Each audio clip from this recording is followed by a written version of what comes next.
Hello and welcome to ET Studios NextGen Infra in association with ET Infra, where we delve into the fascinating world of infrastructure technology. I'm your host Hemanshi Tewari, and in this series we explore how cutting-edge innovations are revolutionizing the way we build, manage and maintain our cities and facilities. Now in today's world, infrastructure is not just about brick and mortar. It is about integrating advanced technologies like IoT, AI, digital twins and smart grids to create systems that are not only efficient and resilient, but also sustainable and future-proof. According to a report by McKinsey, by 2025, smart infrastructure could save cities worldwide up to $1.7 trillion annually. From smart cities to intelligent energy solutions, infratech is paving the way for a new era of development. Now for this special episode, we are joined in by Prashant Mathur, who is the CEO of Satvik Solar, and Kanv Garg, who is the Chief Growth Officer at Gensol Group. Gentlemen, it's a pleasure to have you here on our show. Thank you. All right. Now, why do I call this a special episode? This is because throughout the series, we have been talking about infrastructure development. What about sustainable infrastructure development? What about sustainable economic growth that comes out of infrastructure development? And in this episode, we'll be focusing just on that. We'll be talking more on clean tech, less on infratech tech. But here we are. So, gentlemen, my first question, let's look it from the broader perspective, right? What current trends in the infrastructure technology space are exciting you at this point in time? Maybe we can start with you, Prashant. Currently we are very excited about what the changes are happening overall in the infrastructure side. Traditionally, India has been more on a thermal power generation, and there's a marked shift that is happening towards renewable energy.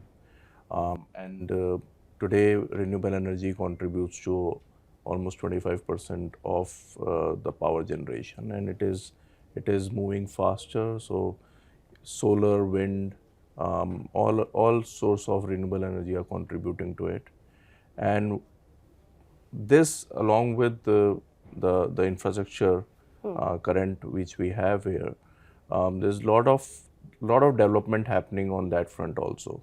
In terms of AI and IoT are getting more and more into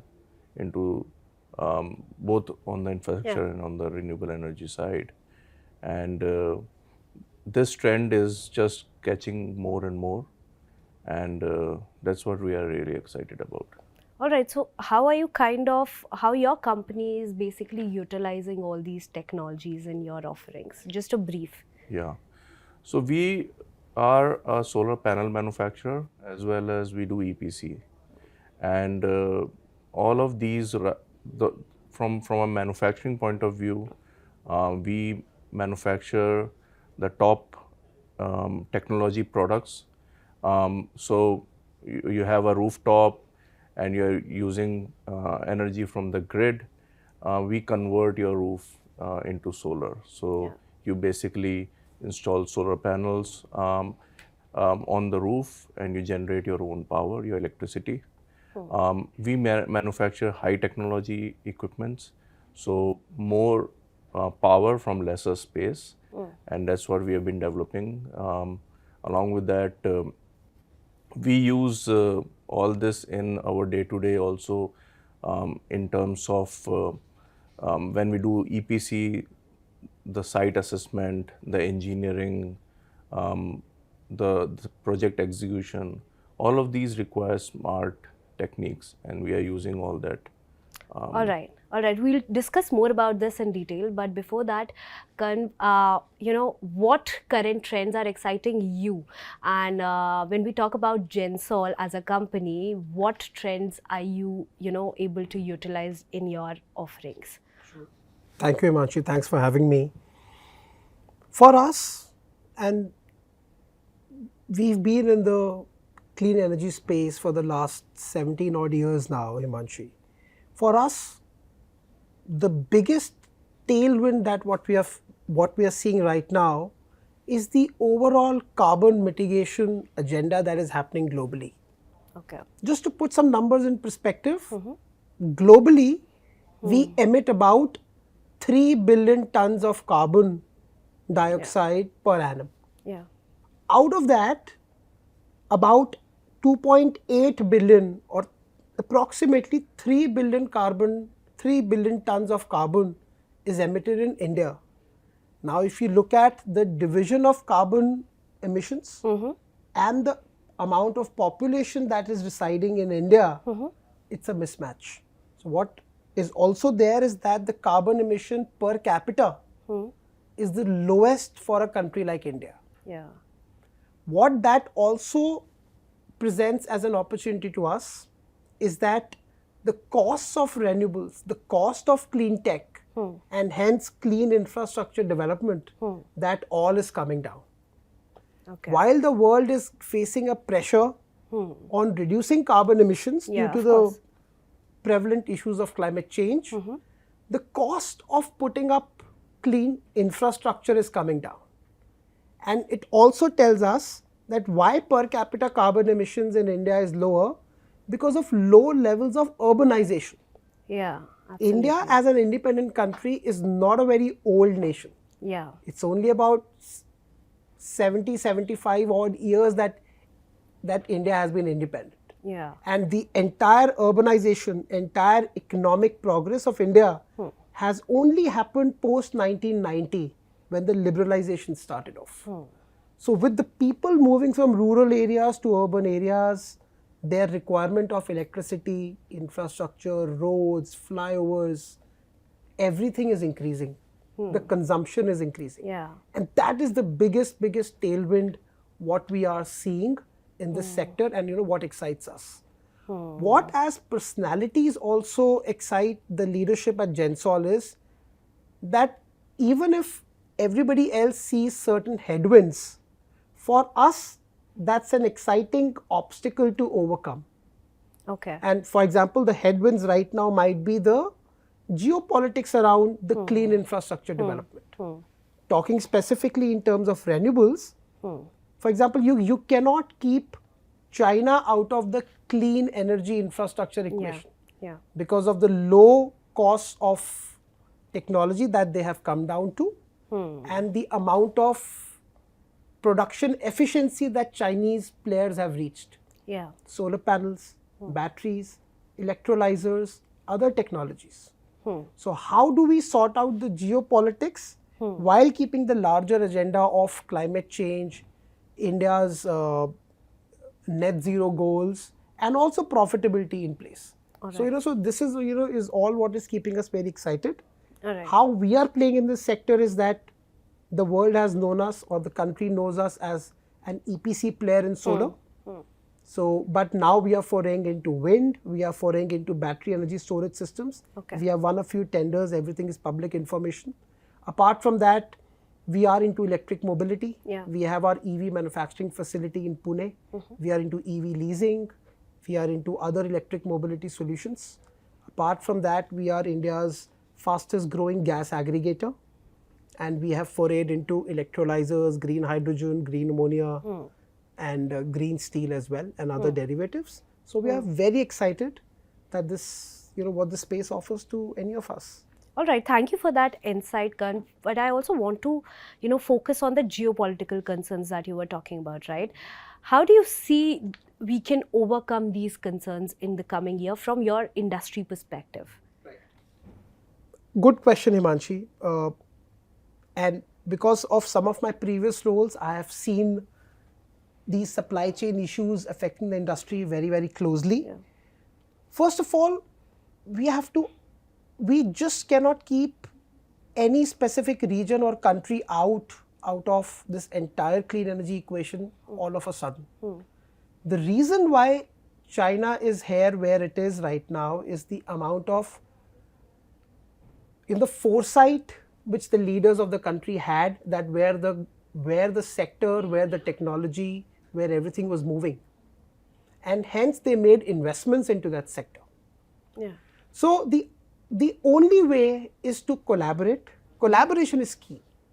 The only way is to collaborate and try to replicate or try to better the technology domestically. You have to provide incentives, you have to provide a broader support ecosystem for your local players to thrive, both in terms of capital, technology access, and in terms of government approvals. And the other way, and I don't want to take too long on this answer, is, for example, the newer technologies. Yeah. For example, green hydrogen, where manufacturing of electrolyzers and other green hydrogen derivatives, what I was speaking about. Now, that is a space which is still not captured by any specific country globally. And here, India genuinely, because of its renewable energy potential, has a real chance to be a global leader. Yeah. So, having that foresight on the newer technologies, where our internal capabilities lie, and then playing onto them with the right collaboration with the private sector, bringing out incentive schemes or support mechanisms which actually the industry needs, and which is not only a lip service, I think is very much needed. All right, thank you for that answer. We can talk a lot about geopolitical scenario at this point in time. You have given such wonderful insights, but that would be another episode. Sure. But for this episode, let's focus on the technologies that you are talking about. You said that China kept that foresightedness for newer technologies, right? At this point in time in India, we are talking about IoT, we are talking about AI and all the other different technologies. But for both of you, how are these technologies transforming your sector, right? And what next do you see in terms of these technologies? Let's start with you, Prashant. Yeah, so obviously geopolitical we have talked about, but India has never been a manufacturing country, and to develop that ecosystem, I think we are on the right track, and we are developing that ecosystem to manufacture, and obviously it will take time. Regarding the question which you have asked, we are basically using AI and all over in our projects. So be it the land survey, you have how much generation will happen from that project site. Predictive AI is being used. How the environment conditions will be there, and that's based on the previous trends and how it will be for next 20-30 years. That's also based on AI. Also, we are using all these systems into when a project is done, into the algorithms are being used on how much generation is happening. If there is any string, there is a problem, or is there a problem in the project, some inverter is down. These all are being used through the technology. Okay. So all these are already being used, and as the industry is growing, as the the IoT and AI is growing, these are being used more and more in predicting the health of the project. All right, we've been talking about infrastructure development throughout this series, and now we are talking about clean tech. When it comes to clean tech, in the hindsight, it means we are also talking about better quality of life, right? So how do you think, that these new technologies, IoT, AI, we are also talking about digital twins, are helping to achieve that larger goal? Sure. So when you're using the word clean tech, for me, for us, tech is divided broadly into two aspects. Okay. Hard tech, which is the real hardware and the technology that is moving, and the other one is digitech. Yeah. For example, in all our sectors in which we as a group are currently playing, or the adjacent fields of play where we want to get into, both hard tech and digitech play an absolutely critical role. It is no longer a question for us that whether we want to use a certain technology in our business, it is already a part of that business.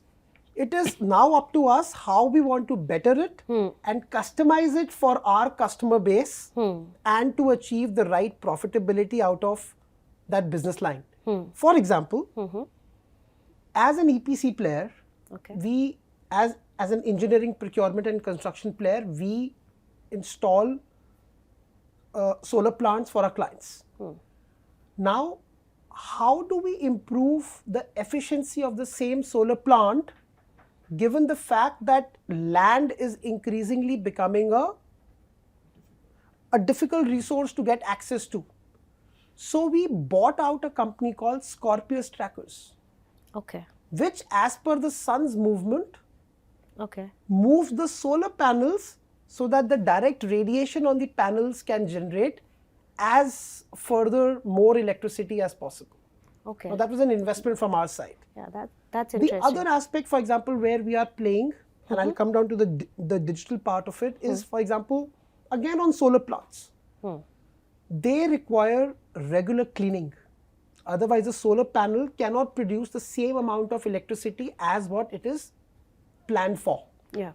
Now, cleaning those solar panels with water in far-flung areas is an absolute blasphemy. Yeah. Where water tables are falling, and Yeah. all of us staying in Delhi, Yeah. NCR and other metropolitan areas, we know the importance of falling water tables. How can we use water, same water, from the ground to clean solar panels? So we are developing our own indigenous technology of robotic cleaning using microfibers, waterless microfibers to clean solar panels. Okay. Now, these are just two examples, what I'm giving you in terms of how we are bettering or improving the same clean infrastructure development with the advent of technology. All right. And for example, just on the digital side of things, as an example, for example, Blue Smart. Yeah. So, the Blue Smart cab service is one of our proud businesses. Now, there we are continuously, not now, for the last 5 odd years, we've been continuously improving our technology where our driver partners can get as much ease of operation in terms of matching rides with the amount of battery left in their vehicles and everything, so that the ultimate revenue which they can earn by the end of the day is maximized to as much extent as possible. Now that means money going into somebody below the poverty line or absolutely. a poor person's pocket, Yeah. Yeah. and hence improving their lives. Prashant, so he spoke about different sort of technologies like IoT, AI, and how are these technologies kind of helping, and how he's coming up with different sort of technologies when we are talking about the broader perspective. But let's talk about government incentives, right? Please help us understand how these government incentives can help you to kind of scale your products and to kind of build this whole sector more sustainably. The government plays a very significant role in scaling up this industry overall, because ultimately we are trying to move from a non-renewable to a renewable energy. And so the government has announced both ALMM, which is approved list of model manufacturers, which determines that any project which goes into government projects, any product that goes is manufactured in India. So that helps in growing the manufacturing in India. Apart from that, government has also announced PLI scheme for renewable energy, and this is being used to generate the ecosystem overall for renewable energy manufacturing. Government is also the other factor which is the finance which is available. So it's a preferential industry. So finance is also being provided at a very competitive cost, which helps scale the manufacturing. So all of these factors are being worked on. A big challenge is the land availability, both from a manufacturing point of view and from a project point of view, because land aggregating is a big problem. I think the government is already working on it. But that needs to be worked on. Okay. We have been talking a lot about technology. We've been talking a lot about infrastructure tech. We are talking about clean tech. But if I ask from you, Kanv, where are we as a country right now when we are talking about these technologies? Where do we stand at this point in time? See, I think the tech base, Hemanshi, so the tech base in India is extremely strong. We have been a IT information technology outsourcer as an outsourcing agency. You know, we have all these companies in India, and even on the new age companies, you see the success of any of our technology companies with the scale and with the efficiency at which they are performing. So I think in terms of technology, the digitech part of, as I was saying before, we are absolutely at the front end of it. In terms of hard tech, the real R&D, where a technology is coming out of a lab for infrastructure, on that we are still lagging behind the Western world and other parts of the world, I would say, not even Western, but other parts of the world as well. But in terms of digital technologies, because of the scale, because of the frugality with which we can produce digital technologies, we are absolutely ahead of everybody else. All right. A classic case, and even if it's not not an infrastructure example, the way in which our passports are digitized with the government, and how you have to deal with hard copies of passports outside the country, it is unbelievable. Even on the COVID time, our certificates, our COVID certificates were all digitized. We didn't have to carry them with us. While people, I've heard these stories that, people landing in the US and they have to carry hard copies of their COVID certificates with themselves. Yeah, absolutely. So similarly, if I apply, and this is happening right now, and we as a company, we are doing a lot of stuff. If I apply all these developments on the digital technology side, on the infrastructure elements, we are absolutely killing it in the market. So I would want to come to you, Prashant, how such collaborations and partnerships, kind of help or can help your sector to kind of, use, so that you're able to use more enhanced and advanced technologies. So collaboration and association is very important, because this the renewable sector, for example, has been fairly new, and it's just in last 5-6 years has really become big, because the cost of generation has really come lower than what the thermal plant would generate. But I agree with him. Collaboration even from countries like China is very important. But government also had their challenges, because there was a geopolitical situation, and they had to handle that, and we are with the government, and obviously the manufacturing or the entire ecosystem takes time to develop. So it's a fine line. It's a balancing act, which I think the government has done a really good job in doing that. And like visas are, if you request, they are allowing visas also. Though it has been a challenge, but it is improving now.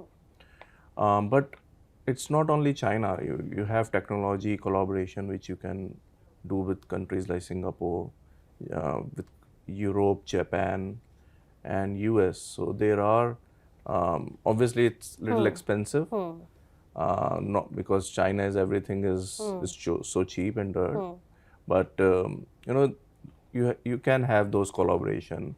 Because ultimately we have to, from a developing country, we have to become a developed country. So we have to get the best practices, as well as the entire system has to develop, and has to develop fast, because we have to do it in 25 years now. The aim is Atmanirbhar Bharat. Right. So of course we'll have to take all those steps to kind of be Atmanirbhar in this area as well. But of course knowledge transfer has to happen, and that challenge has to be reduced. Right. Now, as we are wrapping up this conversation, what would be the best practices for the stakeholders, for the companies in this industry currently?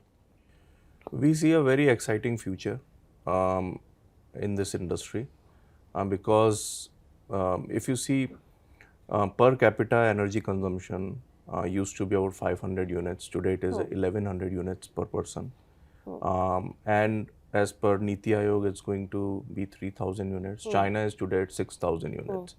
So one is the demand for electricity, the energy, is only growing up. It will become 3 times by 2030, but ultimately we have to become even as developed as China is today, it will be about 6 times. Yeah. So we need to have a infrastructure to adapt to that kind of a demand which we are seeing. And most of it, because of the zero emission norms which we have to meet, most of it will come from renewable energy. When it has to come from renewable energy, so we will see there is opportunity available in every section in renewable energy, be it manufacturing, be it ancillaries, be it project development, be it owing the projects, being the financial institution. So from every point of view, you will see that it's very exciting times. And obviously, to match up to this, our grids are going to become more smarter, and also it's going to become a package. So it's not only going to be solar, it's going to be wind, it's going to be with energy storage, it is going to be other types of floating projects, green hydrogen. So a lot of scope into it, because and also our vehicles will all move towards electric vehicles by 2035. So you will see that lot of energy demand will be there, and all of it has to come from some renewable sources. Yeah, obviously. Thank you for that answer. And he also spoke about EVs. Kanv, you are big in EVs, right? So what best practices do you recommend for all the stakeholders when it comes to this sector for, optimal results despite the challenges that we already have? Sure. Hemanshi, so what I have seen in my past professional stints as well is that,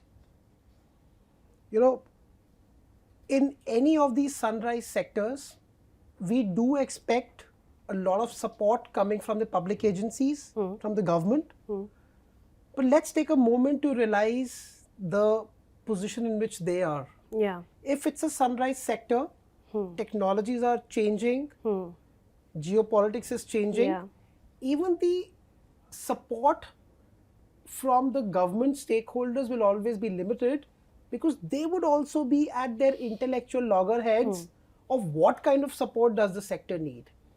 So what I'm trying to say is that while the private sector, it's the private sector's role to grow an industry, grow a sector, the government support plays a big role. But to get that government support, you have to help the government help you. Yeah, you have to give a lot of intellectual ideas. You have to co-create programs on collaboration, on talent, on financing. You have to co-create. You have to be the knowledge partner for the government to be able to help the government help the industry back. Yeah. For me, 3 things make up any sector sustainable: policy clarity, scale, and access to finance. Okay. In any sector, India, any country of India's scale, and India specifically, is never a demand constrained market. We have demand for everything. Yeah, we have a big market right for from everything. All to aeroplanes to ships, we Yeah. have demand for everything. Yeah. We only end up being a supply constrained market. Supply means players like us fear or don't want to invest into the sector. Now, if the government can give us policy clarity, access to scale, because that will bring the cost down, and access to finance, commercial finance, and not only to grant programs, that can build or make up any sector. Now, for this, the government needs support from players like us only, who can help them with ideas. Yeah. So that will be my biggest suggestion or recommendation to the industry, that don't hold yourself back from giving suggestions, newer ideas to the government.